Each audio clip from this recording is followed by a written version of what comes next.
नमस्कार. आजचा आपल्या करंट अफेअर्सचा विषय आहे 10 रुपये आणि 20 रुपयेच्या ज्या नोटा आहेत त्या आपल्या कागदी नोटा आहेत. त्या नोटा प्लास्टिकच्या बनवण्याचं सरकारनं जाहीर केलेलं आहे. RBIनं प्रपोजल दिलं होतं, त्याला आता सरकारनं मान्यता दिलेली आहे. ठीक आहे. नोटा छापण्याचा जो डोमेन आहे तो आहे रिझर्व्ह बँक ऑफ इंडियाकडे, आणि जो कॉईन असतात, कॉईन काढण्याचा जो अधिकार आहे तो आहे गव्हर्नमेंटकडे, म्हणजे सरकारकडे. RBIनं प्रपोजल दिलं आणि ते गव्हर्नमेंटनं अप्रूव्ह केलं. आज आपण 10 रुपये आणि 20 रुपयाच्या ज्या काही प्लास्टिक नोटा आहेत त्याचं पूर्ण 360 पाहणार आहोत. तर नेमकं काय जाहीर झालं बघा. 27 जुलै 2026ला अर्थ राज्यमंत्र्यांनी सांगितलं RBIचं जे प्रपोजल आहे ते सरकारनं मान्य केलेलं आहे.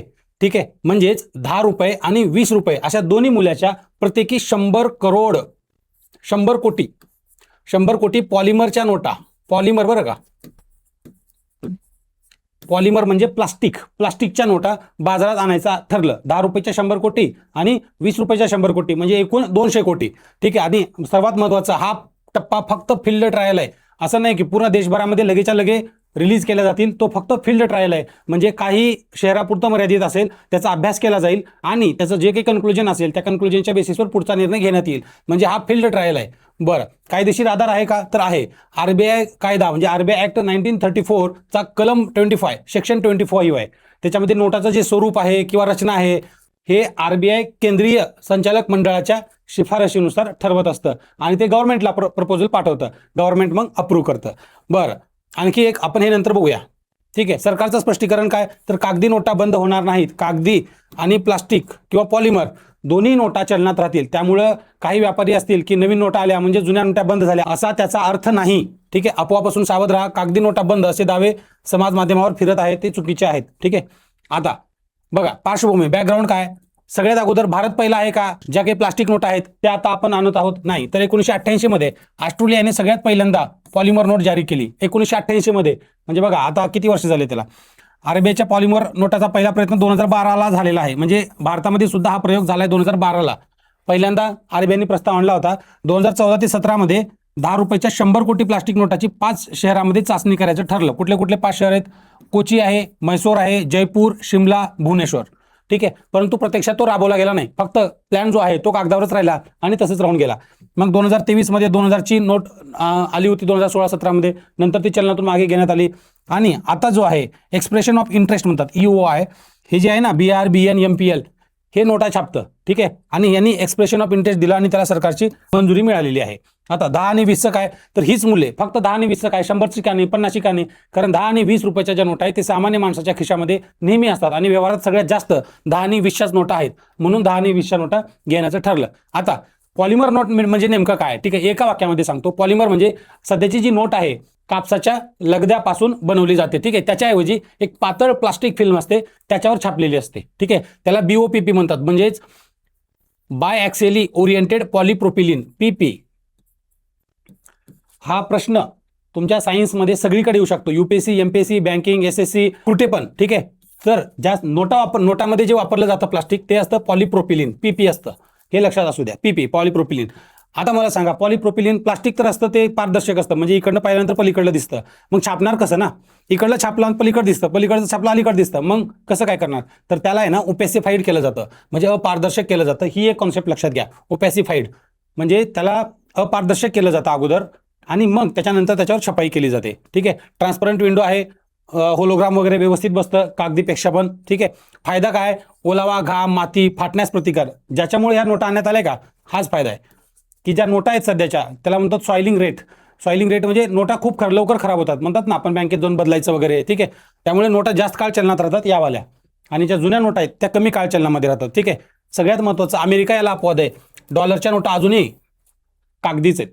अमेरिकेमध्ये डॉलरच्या नोटा अजूनही कागदी आहेत. बाकी बऱ्याचशा देशामध्ये म्हणजे 60पेक्षा जास्त देशामध्ये या पॉलिमरच्या आहेत. ठीक आहे. आता म्हणजे ही नोट काही डिजिटल किंवा स्मार्ट नोट नाही. ही फक्त तीच नोट आहे जी आपल्या खिशामध्ये जी कागदी नोट आहे का, बस त्याला रिप्लेसमेंट आहे. बस काही स्मार्ट वगैरे असं काही नाही याच्यामध्ये. ठीक आहे.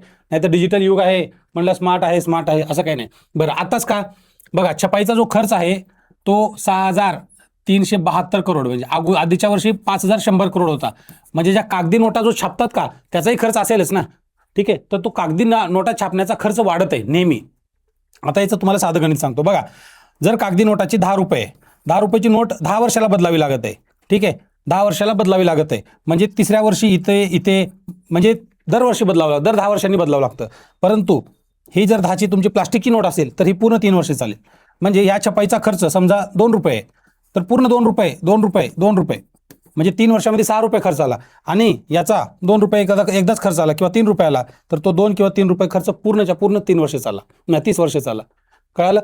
म्हणजेच छपाईचा जो खर्च आहे नोटा छापण्याचा तो कमी करण्याचा मानस आहे याच्या मागे. खर्च वाढली, नोटाची मागणी वाढली. तुम्ही पाहताय जे व्यापारी लोक असतील त्यांना हे जास्त माहिती आहे 10 रुपये आणि 20 रुपयाची किती जास्त मागणी मार्केटमध्ये आहे. तर नोटाच्या संख्येत वाढली, बनावट नोटा पण आढळलेल्या आहेत.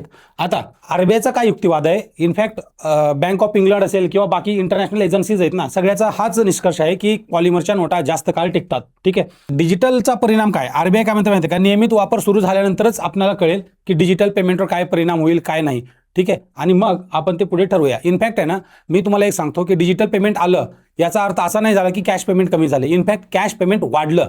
त्यामुळं डिजिटल पेमेंट आलं म्हणून कॅश पेमेंट कमी झालं असं नाही. ठीक आहे. दोन्ही पॅरलली आहे, दोन्ही कॉम्प्लिमेंटरी आहे, दोन्ही हवे आपल्याला. पॉलिमर नोटाचे काय फायदे, सगळ्यात एका वाक्यात जास्त टिकाऊ आहेत. जसं मी तुम्हाला 10 वर्ष आणि 30 वर्ष सांगितलं. हे असं म्हणतात पॉलिमर नोटा आहे ना 3 ते 5 पट म्हणजे 3x to 5x 3 ते 5 पट जास्त काळ टिकतात, अधिक स्वच्छ आहेत, नकलीच अवघड आहे आणि दीर्घ काळामध्ये स्वस्त. मी तुम्हाला जसं सांगितलं 30 वर्षाच्या पिरियडमध्ये जर बघितलं किंवा 40 वर्षाच्या तर ते खूप स्वस्त पडतात. ठीक आहे. कित्येक पटीनं जास्त आहे. काही जण 2.5 पट म्हणतात, काही जण 5 पट म्हणतात.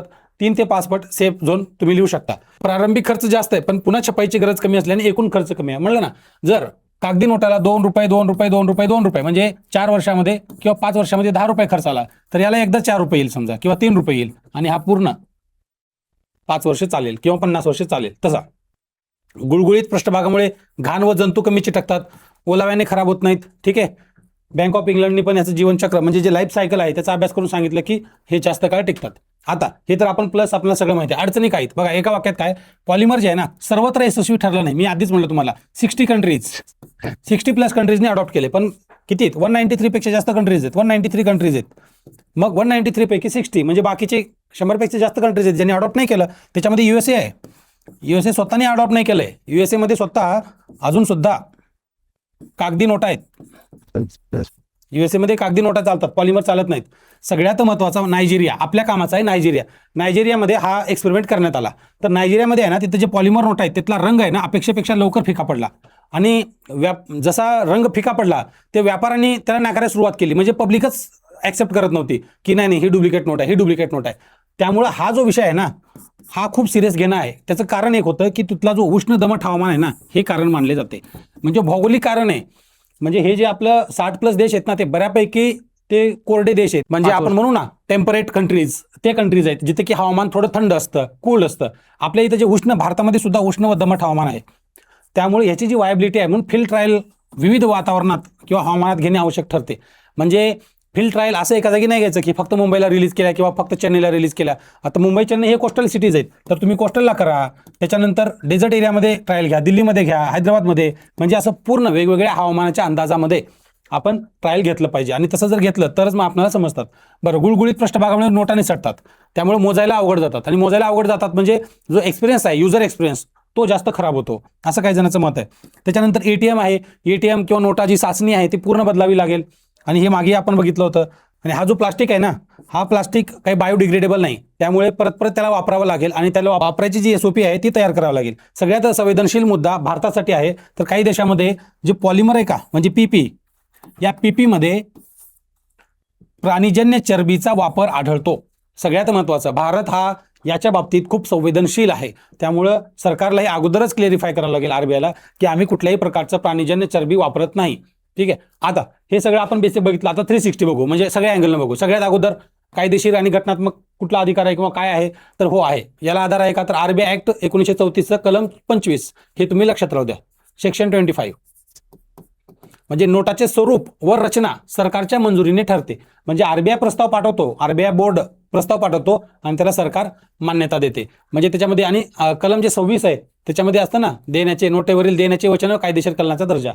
ठीक आहे. म्हणजे आपण जेव्हा नोट देतो ना तिथं लिहितं ना आय प्रॉमिस टू पे. ठीक आहे. म्हणजे ती नोट जर तुमच्याकडे जर एखादी नोट असेल 100ची नोट आहे आणि जर कुठला व्यापारी त्याला घेत नसेल किंवा कुणीच घेत नसेल तर शेवटी RBI गव्हर्नरकडे जायचं, म्हणजे RBIकडे जायचं. ती नोट ते घेतील कारण त्याच्यावर लिहिलेलं आहे की आय प्रॉमिस टू पे, मी तुम्हाला प्रॉमिस करतो की मी तुम्हाला पे करेन. ठीक आहे, त्याच्यावर लिहिलेलं आहे. त्यामुळे तो घटनात्मक आणि कायदेशीर अधिकार आहे. आर्थिक आपण बघितलं, जवळपास 6,000 करोडपेक्षा जास्त खर्च हा छपाईमध्ये वाढलेला आहे आणि 25% वाढ झालेली आहे त्याच्यामध्ये, आणि कंटिन्यू वाढतच आहे. छपाईचा खर्च खूप जास्त असणार आहे. विज्ञान तंत्रज्ञानामध्ये ओपेसिफिकेशन, मी तुम्हाला एक टर्म सांगितली होती. जो प्लास्टिक आहे, प्लास्टिक पारदर्शक आहे, म्हणजे इकडनं बघितलं की तिकडं दिसतं, परंतु नोटावर तसं नाही ना, इकडून एक छपाई तिकडून एक छपाई होते. त्यामुळे त्याला ओपेसिफाय केलं जातं, म्हणजे पारदर्शक केलं जातं, मग छापलं जातं. त्याच्यानंतर पर्यावरणाचा जर विचार केला, हे जे PP आहे हे तर बायोडिग्रेडेबल नाही, परंतु याचा वापर शक्य आहे, पुनर्वापर करणं शक्य आहे. आता समाज व सर्व समावेशकता, म्हणजे 10 रुपये आणि 20 रुपयाच्या ज्या नोटा आहेत ते सगळ्यात जास्त कुठं वापरले जातात? ग्रामीण भागामध्ये किंवा मग गरीब आणि इनफॉर्मल सेक्टरमध्ये, असंघटित क्षेत्रामध्ये वापरले जातात. त्याच्यामुळं त्यांचा आकार, वजन जे आहे ती सवय त्यांना असली पाहिजे. म्हणजे प्लास्टिकच्या नोटा किती चांगल्या, किती जास्त काळ टिकतात, किती कमी खर्च येतो त्याच्यासाठी, याच्यापेक्षा लोकांचा ॲक्सेप्टन्स आहे की नाही हे पाहायला पाहिजे. आणि सगळ्यात महत्त्वाचं, जे दृष्टीहीन आहेत, म्हणजे जे ब्लाइंड आहेत, त्या लोकांसाठी जे स्पर्शाच्या खुणा आहेत त्या पण आपल्याला मेंटेन केल्या पाहिजे. हे तुम्हाला इथिक्सचा किंवा श्रद्धेचा विषय सांगितला की पॉलिमरमध्ये प्राणीजन्य घटक आढळचे आक्षेप परदेशात नोंदवले गेलेत. भारत सरकारला आणि RBIला ते अगोदरच क्लिअर करावे लागतील. सुरक्षा व बनावट नोटा, बऱ्याचशा बनावट नोटा सुद्धा सापडलेत. आणि अंमलबजावणी, म्हणजे बँका, ATM, पुरवठादार, या सगळ्यांना आपल्याला चेनमध्ये घ्यायला पाहिजे. नंतर हे जागतिक अनुभव आपण बघितला, ऑस्ट्रेलिया पहिली आहे, म्हणजे 60पेक्षा जास्त कंट्रीजवर आहे. 60पेक्षा जास्त कंट्रीजनी प्लास्टिक नोटा छापतात, आणि परंतु अमेरिका अजून कापूस लिहिण्यावरच आहे, हे एक लक्षात असू द्या. ठीक आहे. त्याच्यानंतर टिकाऊपणा आणि खर्च बचतीसाठी प्लास्टिकचा वापर वाढवणे योग्य आहे का? म्हणजे आपण असं म्हणतो ना की मूळ पेज काय, आपण काय म्हणतो, एंड प्लास्टिक पोल्युशन. एकीकडे आपण पर्यावरणवादी होतो, इन्व्हायरमेंटलिस्ट होतो की आम्हाला प्लास्टिक पोल्युशन पूर्ण भारतातनं समुच्चन त्याचं काढून टाकायचं, आणि दुसऱ्या बाजूला प्लास्टिकच्या नोटा आपण इंट्रोड्यूस करतोय. म्हणजे ही दुटप्पीची भूमिका आहे का, असं काही जणांचं मत आहे. बरं बघा, दोन्ही बाजू आपण बघूया. सरकार काय म्हणतं, समर्थक काय म्हणतात आणि टीकाकार. समर्थकाची काय भूमिका आहे? छपाई खर्च दरवर्षी वाढतोय, टिकाऊ नोटा हाच दीर्घकालीन उपाय, जरी प्लास्टिकचा असेल तरी पण. छपाईचा खर्च आपण बघितला 6,000 करोडपेक्षा जास्त आहे, 20 ते 25% खर्च वाढलाय मागच्या वर्षीपेक्षा. तो जर वाढत राहिला तर मग त्या पैशाची किंमत कमी आणि छपाईचा खर्च जास्त व्हायचा. त्यामुळं हा एक पॉईंट आहे. दुसरा आहे, बनावट नोटा वाढल्यात, त्यामुळे त्याची जी नोटाची जी सुरक्षा आहे ती सुरक्षा पॉलिमर, PP किंवा प्लास्टिकच्या जे नोट आहेत ना त्याच्यामध्ये जास्त चांगल्या पद्धतीने आपल्याला करता येते. 60+ देशाचा अनुभव आहे. भारताला काही शून्यापासून सुरुवात करण्याची गरज नाही. ऑलरेडी या लोकांनी इम्प्लिमेंट केले, बस त्याला कॉपी पेस्ट करणं आहे, किंवा मग त्यांचे जे फेल्युअर्स आहेत किंवा जे तिथं फेल झाले त्याचा अभ्यास करून तो रेक्टिफाय करायचा आहे आणि आपल्या इथे इम्प्लिमेंट करायचा आहे. त्यानंतर स्वच्छता आणि आरोग्याच्या दृष्टीने सुद्धा मळक्या नोटापेक्षा पॉलिमरच्या नोटा सरस ठरतात. आणि किती झालं तरी हा फक्त ट्रायल आहे. म्हणजे जर अपयश आलं, जर आपल्याला वाटलं की याच्यामध्ये सक्सेस होण्याचे चान्सेस कमी आहेत तर आपण रिट्रेट करू शकतो, मागे होऊ शकतो. टीकाकाराची भूमिका आहे की नायजेरियाचं उदाहरण देतात. तिथं आपल्यासारखंच वातावरण आहे, म्हणजे उष्ण दमट आहे. तसं असेल तर नोटाचा जो रंग आहे तो नोटाचा रंग उडून जाईल, लोकांचा भरोसा बसणार नाही, इत्यादी गोष्टी. त्याच्यानंतर ATM मोजणी आहे, प्लास्टिक मुक्तीच्या धोरणाशी विसंगती. आपण म्हणलं ना एंड प्लास्टिक पोल्युशन म्हणतोय एका बाजूला, आणि दुसऱ्या बाजूला हा जो नॉन बायोडिग्रेडेबल प्लास्टिक PP आहे त्याला आपण इंट्रोड्यूस करतोय. तो जो प्राणीजन्य घटकाचा प्रश्न आहे आधी स्पष्ट केला पाहिजे. आणि अगोदर 2012-14चे प्रयत्न फसले, यंत्रणा खरोखर तयार आहे का हे बघणं गरजेचं आहे. आता फक्त आपण मान्यता तर घेतली, परंतु मागेही फील्ड ट्रायल किंवा करण्याचं निर्धारित केलं होतं, परंतु ते यशस्वी झालं नाही. आता काय उपाय घेतले पाहिजे चाचणी यशस्वी होण्यासाठी? ही चाचणी आहे बरं का, एक लक्षात घ्या, हे काय फुल टाईम नाही, ही काय ट्रायल आहे, दिस इज जस्ट अ ट्रायल. चाचणी यशस्वी होण्यासाठी काय केलं पाहिजे की चाचणीचे जे शहर आहेत ना ते हवामान वैविध्यनुसार निवडावीत. ठीक आहे, हवामान वैविध्यनुसार, म्हणजे दमट किनारपट्टी असेल, कोरडे वाळवंट, थंड डोंगर, अतिपाऊस प्रदेश. म्हणजे मी तुम्हाला ते सांगितलं होतं ना, असा म्हणजे बरेचसे इकडला मुंबई घेतलं, हे घेतलं, ठीक आहे, दिल्ली घेतली, हिमालयाची काही सिटीज घेतल्या किंवा स्टेट घेतल्या, तसं सगळीकडे फील्ड ट्रायल केलं पाहिजे. म्हणजे आपल्याला समजतं की कुठल्या वातावरणामध्ये त्या नोटा व्यवस्थित चालतात आणि कुठल्या वातावरणामध्ये त्या नोटा फिक्या पडतात. जर तसं होत असेल तर तसं ॲक्शन घेता येईल आपल्याला. ठीक आहे. बरं, हे जे प्राणीजन्य घटक आहे ना, RBIने आधीच स्पष्ट माहिती द्यावी त्याची. आणि जे बँक आहेत, ATM, पुरवठादार किंवा व्यापाराशी समन्वय गरजेचा आहे, कारण यंत्राच्या जो जुळवणुकीचा खर्च आहे ना तो त्याचा खर्चाचा अंदाज आधीच बांधायला हवा. म्हणजे आपण म्हणतो ना की ATM मधले जे ट्रे आहेत ते ट्रे चेंज करावे लागतात, त्या ट्रेची साईज चेंज करावी लागते. आणि ATMचं तसं थोडं सॉफ्टवेअर असेल तर त्यालाही अपग्रेड करावं लागतं. त्याचा काही खर्च आहे का, तर ते अल्पकालीन म्हणजे इमिडिएट भेटलं. दीर्घकालीन काय, तर चाचणीचे निष्कर्ष सार्वजनिक करावेत. जे काही चाचणीचे जे कन्क्लुजन असतील ना ते पब्लिकली करावं, म्हणजे पब्लिकली डिबेट व्हावं. कारण सगळ्यात महत्त्वाचा मुद्दा हा नाही की सरकारला पैसे जास्त छपाईचा खर्च जास्त होतोय RBI आणि सरकारला म्हणून ते इम्प्लिमेंट करताय. त्याच्यापेक्षा जास्त महत्त्वाचं आहे की लोकांनी त्याला ॲक्सेप्ट केलेलं आहे का नाही. त्यामुळे त्याला जर सार्वजनिक जर केलं तर त्याची ॲक्सेप्टेबिलिटी वाढेल. आणि हे जे सबस्ट्रेट आहे ना त्याचे स्वदेशी उत्पादन उभं राहावे. म्हणजे आपण जे प्लास्टिक पॉलिमर तयार करणार आहे त्याला बाहेरून न आणता आपण स्वतःच आत्मनिर्भरता किंवा आत्मनिर्भर भारत अंतर्गत त्याला तयार करायचं आहे. त्याचा जो पुनर्वापर आहे म्हणजे नोटा एकदा वापरल्या, नोटा वापरल्यानंतर टाकून द्यायच्या का, तर नाही, त्याचा पुनर्वापर शक्य आहे. रिसायकलिंग केलं पाहिजे आणि त्या रिसायकलिंगची जी यंत्रणा आहे ना ती अगोदरच उभी करावी. आता जसं म्हटलं मी, दृष्टीहीनासाठी म्हणजे जे ब्लाइंड आहेत त्यांच्यासाठी सुद्धा स्पर्श खुणा आणि जे काही वैशिष्ट्ये आहेत सुलभतेची ते सगळे त्याच्यामध्ये इन्क्लूड करावी. व्यापक जनजागृती मोहीम म्हणजे पब्लिक अवेअरनेस करायचं, प्रॉपर पब्लिक अवेअरनेस करायचं, वेगवेगळे कॅम्पेन असतील, ठीक आहे, याच्या मार्फत. त्याच्यानंतर टप्पेनिहाय चाचणी म्हणजे एक टप्पा जर सक्सेस झाला तर दुसरी टप्पा, दुसरा झाला तर तिसरा, तिसरा झाला तर चौथा, नाही झाला तर कॅन्सल केलं. सगळ्यात महत्त्वाचं ही नोटबंदी नाही, ठीक आहे, किंवा डिमॉनिटायझेशन नाही, ठीक आहे, एक चाचणी आहे. पण चाचणीचे निकाल आहे ना सगळ्याला स्पर्श करतायत, मी म्हणत नाही निगेटिव्हली, स्पर्श करतायत. तर तुम्हाला काय वाटतं, प्लास्टिकच्या नोटा भारतात चालतील का, की आपले हवामान आणि सवयी त्यांना, सगळ्यात महत्त्वाचं सवयी त्यांना नाकारतील? याचं उत्तर तुम्ही आपल्या कमेंट बॉक्समध्ये द्या. धन्यवाद.